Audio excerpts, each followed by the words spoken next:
இப்போ எப்படி பம்பர் விட போகிறோம்னு பார்க்க போகிறோம்.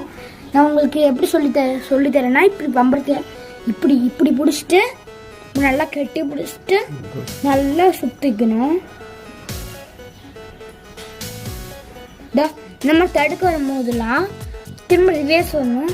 ரிவேர்ஸ் வந்து அந்த தடுக்க இது பண்ணிட்டு திரும்ப முன்னாடி போயிடணும். இல்லைன்னா அந்த பம்பரை சுற்றாதுங்க.